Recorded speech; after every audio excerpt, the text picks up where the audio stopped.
บาทแล้วเรียบร้อยพี่น้องเฮือนหลังนี่เนาะสวยสดงดงามเลยพี่น้องเอ้ยฟ้าจะตกแล้วเนาะปูพันมีกับต่อออกไปอีกทางกันเนาะเฮือนครัวกะโพดโพแบ่งให้น้องป๊อปครึ่งนึงได้บ่เนาะเจ็บปวดยาวกว่าใหญ่กว่าเฮือนอันนี้ยาวขึ้น12 เมตรเนี่ยห้องละ4 เมตรเนาะคักเรียกแล้วป่ะอ๋อเป็นยังไงสาวเฮาเนาะสบายดีพี่น้องเลยหัวปันไดหัวปันไดป่ะเสาหนึ่งแห้งมีแต่ขอจิตใจจำนวนมีแล้วเนาะเก่า8 เสาเนาะ8 เสาเนาะนั่นหรอ8 เสาแล้วคนก็มาให้ที่ใจแบบมากใจอีกมาถึงใจที่โอ้คือมันยังบ่นี่เดียวมันจังเล่งให้เฮาได้ยังถึงเงินเขาจ่ายไปกันสมอยเลยมันเกิดมีเนาะมันจะมันหาคนทรงอยู่แต่วันที่ซ่านะพี่น้องนะไปขอไปเบิ่งกันเด้อโอเคเอาก่อนยันฝนตกโดยไปพี่น้องไอ้เขาไปเบิ่งทางเสาเนาะแล้วก็สิโจรเงินในเพิ่นตามจำนวนพี่น้องไอ้เนาะ8 เสา6 8 48พี่น้องไอ้4,800,000เนาะเบิ่งกันเมื่อกี้วุ้นค่าพาจันลาวไปถ่ายคลิปอยู่จ่ายเงินให้กับสร้างแหล่เนาะบ้านน้องใจดีพันพี่น้องเลยเนาะเมย์กาซิมาถ่ายบรรยากาศเบิ่งเสาแล้วก็กับน้องป๊อปพันพี่น้องเลยเนาะทางเบาเสียงเบาอุ่นบ้านป่าเบาเสียงเพิ่นเช็คเบิ่งแล้วพี่น้องเลยนะว่ามันแม่งเสาหนึ่งเนาะจะได้คืนไปถ้ามาส่งพร้อมใหม่48พุ่นละพี่น้องเลยอยู่ปัจจุบันเมื่อใดก็ยังบ่ฮู้เนาะเดี๋ยวติดตามเบิ่งนำกันอีกเทื่อนึงพี่น้องเลยเนาะขึ้นได้พี่น้องเด้อทางบุญสารวัตรขอกราบทักทายสบายดีพ่อแม่พี่น้องเนาะสบายดีหมู่เพิ่นกันเบิดสุขสุขคนสบายดี FC ผู้ใหญ่ใจบุญเบิดทุกท่านเด้อยินดีต้อนรับเข้าสู่ช่อง YouTube ปะบุญสารวัตรพี่น้องเลยเอามื้อนี้ทางบุญก็จะได้เดินทางหลังจากเก็บเวียกเก็บงานพาทางอาจารย์ลาวเบิ่งเวียกเบิ่งงานแล้วก็สิพากันเดินทางกลับบ้านก่อนเพราะว่ามากะหลายมื้อแล้วพี่น้องเลยเนาะทางลูกชายสิบ่จื้อหน้าจำตาแหละจมกินฮอดพ่ออยู่ว่าซั่นพี่น้องเลยกับอีกอย่างกะเมื่อเบิ่งให้เบิ่งหน้านำกันเนาะเฮาก็ซอยทางอื่นนำแล้วก็ต้องครอบครัวเฮาต้องมาก่อนพี่น้องเลยเนาะเฮาสิปล่อยปละละเลยก็บ่ได้เนาะทางด้านครอบครัวสิซอยทั้งคนอื่นแต่ว่าครอบครัวยังลำบากอ่ะมันก็บ่ได้บุญคือเก่าได้พี่น้องเลยเนาะอย่างน้อยก็ให้ต้องให้ครอบครัวอุดมสมบูรณ์เนาะมีอยู่มีกินเห็นอย่างไรมันสม่ำเสมอพี่น้องเลยเนาะคิดเห็นครอบครัวมาก่อนเพราะว่าเขามีหน้าที่ต้องรับผิดชอบพี่น้องเลยเนาะบุญเชื่อว่าหลายหัวหลายคนก็คือกันเนาะนี่แหละพี่น้องเลยที่มาเบิ่งเสาน้ำกันหลังจากคอยไปเก็บเบียร์ทางอื่นเนาะสิเดินทางช่วงค่ำๆเพื่อพี่น้องเพราะว่าเวียงงานกันยังบ่แล้วพี่น้องทางอาจารย์เล่าเนี่ยทางบุญเนี่ยพี่น้องโอ้ยฝนมาระบาดเนี่ยพี่น้องเลยดูจ่ายค่าเสาไปเนาะรวมเป็นเสากับ5,694,000เนาะเสาต้นหนึ่ง600,000 5,400,000พี่น้องเลยส่วนเงินที่เหลือกะเอาไว้เฮ็ดอย่างอื่นเนาะที่เฮายังต้องเฮ็ดต้องทำต้องสร้างต้องซ่ากับน้องป๊อปพันจะสิว่าจะได้เบิ่งนำกันอีกเทื่อนึงพี่น้องเนาะไปพี่น้องไปเบิ่งนำกันสบายดีมากๆขับมาลบฝนพี่โอ้ยฝนตกแล้วตะฝนตกแล้วพี่น้องเลยสบายดีน้องล่ะสบายดีใช่น้องเจ้าผู้หนึ่งว่าใช่แหละน้องเจ้าคือตำรวจเงินน้ำบ่าวฝนตกแล้วหาเก็บยังเมื่อกี้นี่เก็บเสื้ออันนี้ใช่ไหมเก็บเสื้อนี่จับฝนตกค่ำแล้วพี่น้องเลยก็พี่ขออนุญาตเดินเทิงพี่หมดไพ่ลมปองเลยฮะไพ่เป็นคนลมปองเลยโอ้ยนี่น้องเลยฝนตกสมัยเนี่ยพอดีอยู่เนาะถ้าว่าแห้งกว่านี้เนี่ยมันพานี่อยู่บ่ได้เลย แล้วบ่เสียหยามัน ยัง ยังอยู่ยังหลายบ่ ยังลาย ยังไงแม่ไปทางใดมานี่ มูหู บ่ได้ไปงานดองบ่ บอ บ่ได้บัตรเชิญบ่แม่ได้บ่ บอได้บัตรซื้อ บ่ได้บัตรเชิญเลยบ่มป๊อปป๊อปก็บ่ได้บ่ บอ เออเป็นหยังเนาะ เลย คนบ้านในบ้านบอกว่ามีบัตรเชิญพี่น้องงานใหญ่ได้พี่น้องน้องงานอยู่บงบ้านสกีพีนสกีพีนใหญ่พี่น้องงานใหญ่เนาะแต่ว่าครอบครัวน้องบ่ได้บัตรเชิญเลยเนาะ เลย เออ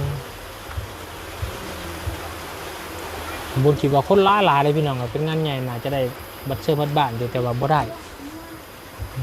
ป้าบอกจูฝุ่นจูไฟฝนตกกับนี่นี่เฮ็ดจังได๋ใส่น้อง บุหู บ่ได้เขามาจูอยู่ในนี่บ่ เลย นึ่งข้าวก็นึ่งอยู่นี่บ่ เลย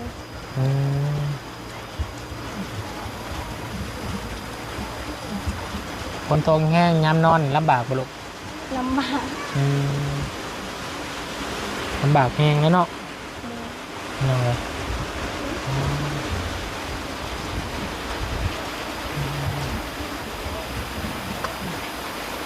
กินข้าวกับยังแล้วมาเนี่ย กินข้าวกับหอย กับหอยใครไปหา แม่ แม่เฮ็ดยังได้กินหอย ต้ม ต้มเนาะน้องซีพี่น้องเนาะน้องเจ้าซื้อยังกับคน ลองวอน น้องวอนแล้วก็พรเนาะ เลย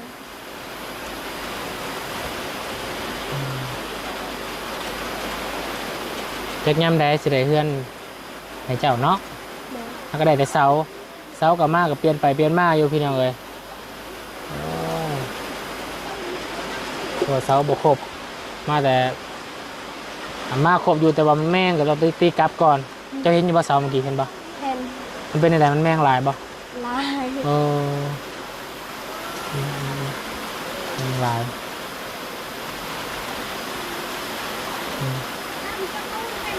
เดี๋ยวบุญจะโอนจ่ายเพิ่นก่อนเนาะ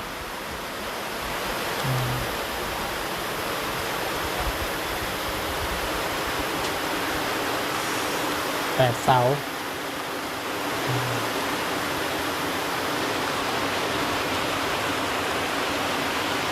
ถ้ามันบอกเมียเจ้าฝนตกนี่ต้องมันดังอยู่ในพี่เนาะมันจะคนมาหัวใส่เนาะ เลย นึ่งข้าวก็เป็นบ่จ้ะ เป็น เป็นอยู่บ่ เป็น ฮะ เป็นดิ น้องวอนเด้ ลองวอนเป็น เป็นคือกัน เลย โอ้เก่งหลายทั้งน้องวอนทั้งน้องสีเนาะใส่กันเป็นผู้หญิงจริงเลย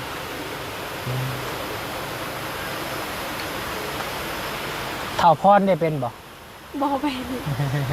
เป็นในย่างฮวนนี่ถ้าพรผมพี่น้องย่างฮวนแต่ว่ารถจักรได้เวลาเมื่อหน่ะมาวุ่นผ้าไปสวนมันก็ผ้าไปได้เนาะเท่าพรกินยัง กินขนม ย่างตากฝนเด้อเป็นวัดได้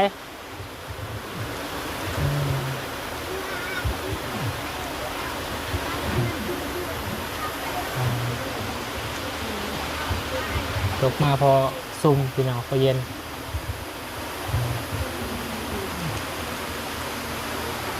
ทีมงานเรากับเขามาทายเรืออยู่นอนกป๊อปกับพี่น้องเนาะขณะกระทั่งลุงจันเนาะถ่ายเมื่อกี้กระทั่งเบาเสียงเบาบุญกันป่าเนาะทีมงานเขาพากันมาซอยถ่ายป๊อปอยู่เพื่ออยากซอยพักกันเนาะแล้วป๊อปกันคลิปป๊อปกันออกไปเผยแพร่เพื่อจะนี่เป็นยังใจดีใจบุญซอยเรือของครอบครัวน้องกันในตะวันน้องป๊อปคนมีบุญวาสนาเนาะหรือว่าครอบครัวคนมีบุญวาสนาจะได้เกิดสร้างคือมูคือครูคือน้องเลยเนาะแต่คอยเป็นกำลังใจแรงเชียร์กับน้องป๊อปคนเด้อพี่น้องเด้อเพราะว่าน้องเพิ่งไปบ้านตะนางพุ่นพี่น้องเนาะไปบ้านตะนางแล้วก็หมู่กับเสี่ยวเนาะ โดน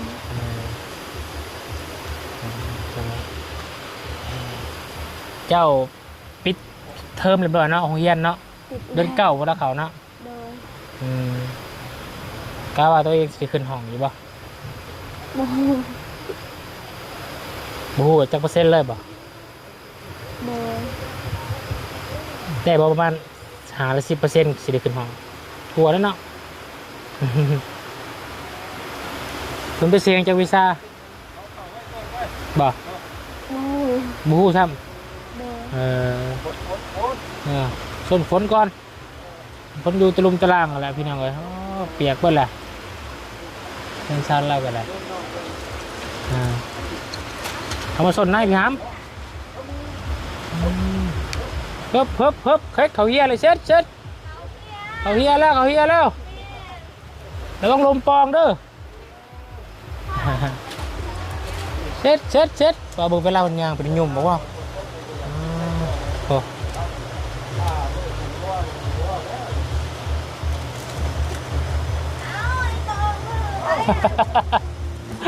โอ้ยยกก็ได้เนาะดิจึงปื้มอยู่นี่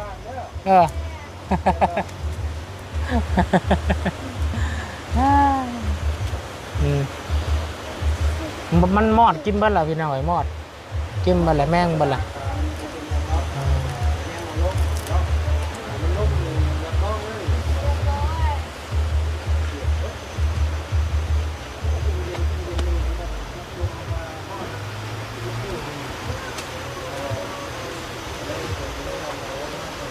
เดี๋ยวย่างไอ้บังเสาก่อนเด้อ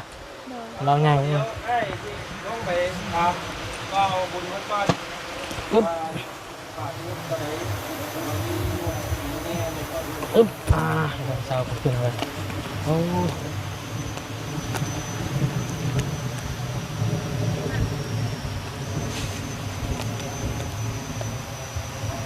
เสาเป็นเสาเป็นเลยพี่น้องไงเนาะนี่แหละปลาไว้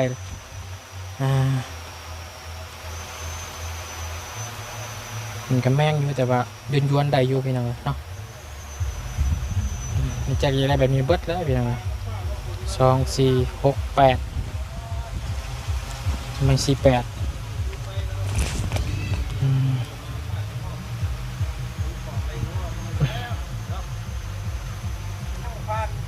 ไปเข้าห้องก่อนเฮ้ยเล็กขนาด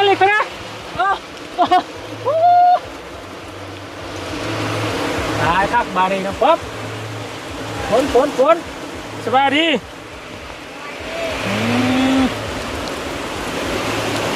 ฝนกระนำวันไหวเฮ้ยเมื่อกี้เสายังแม่งอันหนึ่งยังมาเอาเมื่อป่ะ แม่ยังบ่ทันเอามือ เอาเมื่อเสาเดียวป่ะ แม่ เอาคือมันเสาเดียว เพราะว่าเอาโมเอามือไปหายว่า ยังแม่งเสาหนึ่งได้เนาะ แม่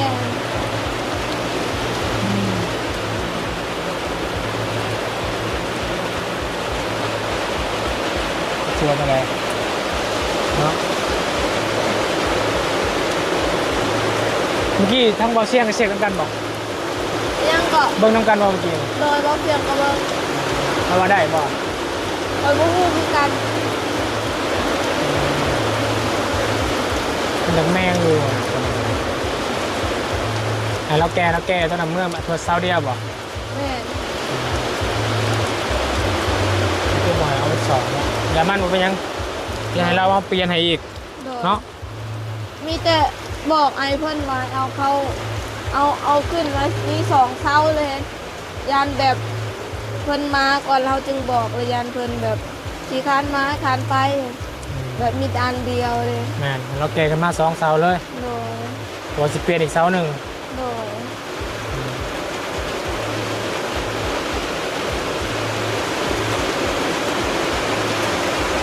คนก็ยังบ่เซาเด้อ มื่อนี้ไอ้สิกลับบ้านก่อนเด้อ ไม่มีไอ้ที่เนื้อบ่ เมื่อบ้านก่อน โดย เพราะว่ามาโดนแหละ กล้วยโตแบบบ่แม่นกล้วยฮ้อนแต่มันเป็นกล้วยธรรมดาไอ้ก็เอากินบ่ นอนบอกมันยังเมื่อหนาก่อน ตัดแล้วเด้ ฮะ ตัดอยู่แล้ว ทันแล้ว เดือปลาไว้อยู่ในตารางเรือนนะบ่าวตัดแต่ใส่บนหั่นแล้วคิดว่าบ่ได้กินเนื้อ ชุบบอก โ ยังทันซุกแต่มันแก่แล้วแต่มันเป็นกล้วยตัวเขาเอาไปขายกัน หาคนเศร้าก่อนคนยังบ่เศร้าอยู่พี่น้อง โดย เมื่อวานนี่ขอไปบ้านตะนางบ่ โดยเขาไปบ้านตะนางไปหาหน่อไม้ลายแฮม ไปกับเสี่ยวเนาะ โดย ไปกับหมู่ โดย บ้านน้องดอนบ่ โดยที่บ้านน้องดอนแล้วก็เป็นให้น้องดอน เอาคือว่านี่อยู่บ้านเจ้ามีดองบ่ได้เจ้าบ่ได้บัดเชิญมาซั่น ก็ได้ คนคือบ่เชิญเนาะ เฮาบ่มีว่าจักเขาฮู้ว่าเฮาบ่มีแล้วเพิ่นก็บ่เชิญเพราะว่าจังได๋เฮาก็บ่ได้ไปอยู่ดีเพราะว่าเฮาบ่มีเงิน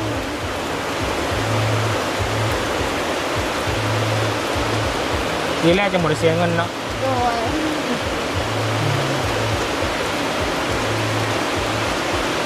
บ่เป็นงานดอง โดย รุ่นเดียวกับเจ้าบ่ เป็นรุ่นน้องเลยหนึ่งประมาณ17 18นี่บ่หรือว่า19ใครก็บ่เคยรู้ เพิ่นก็เอาผัวเมียไว้เนาะ โดยเป็นผู้หญิงคือกัน บ่อันในบ้านเจ้าสาวบ่น่ะ โดย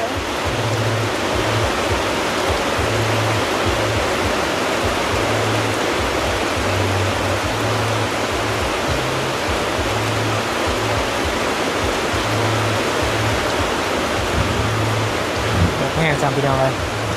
ว่าโตก็เล่นได้นี่เนาะ โดยพอดีตอนแรกบ่ได้ ฮะบ่ได้ดังไฟเลยเปียก แม่น บ่เข้ามาในพี่น้อง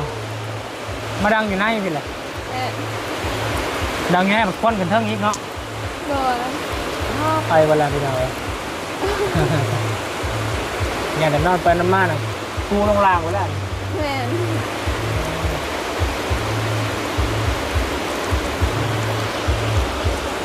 แน่นอน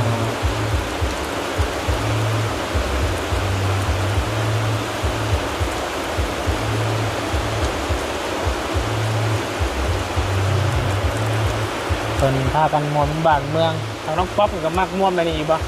ฮะ มักไปอยู่น้ำเสียงเพลงไปงานดองงานดอนนี่มักม่วนไปนี่อยู่บ่มักม่วนบ่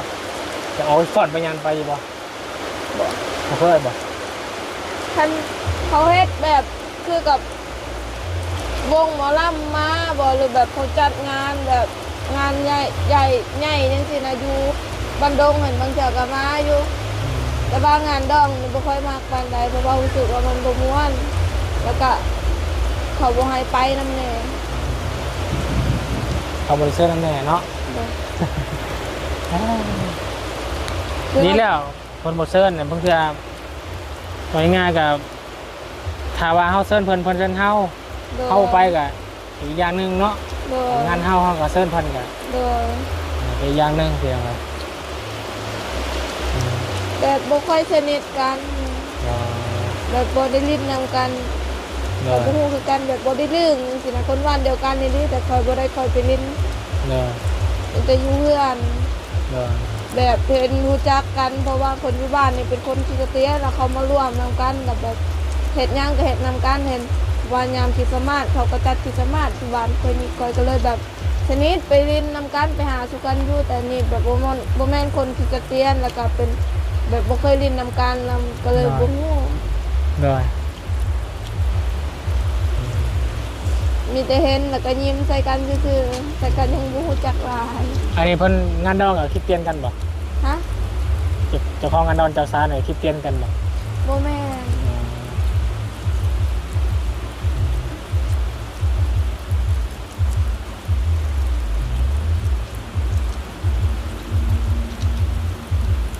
ไอ้สิมือเลยบ่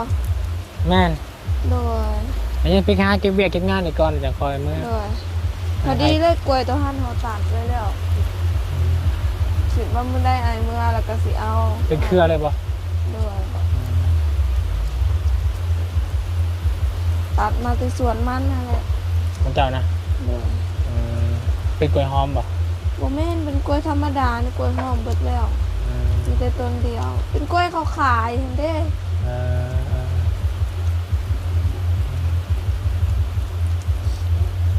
กล้วยหอมมือหน้าที่มีสิเอาไว้ให้ไอ้เมื่อ เดี๋ยวเวลาจะถอยรถมาเอา โดย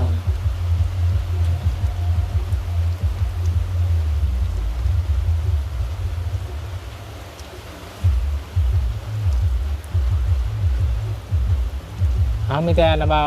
ไปก่อนเด้อเสร็จเด้อ โดย วิธีไม่แห้ง อยู่ดีไม่แห้งเด้อคอยให้ระเบาเดินทางปลอดภัยเด้อ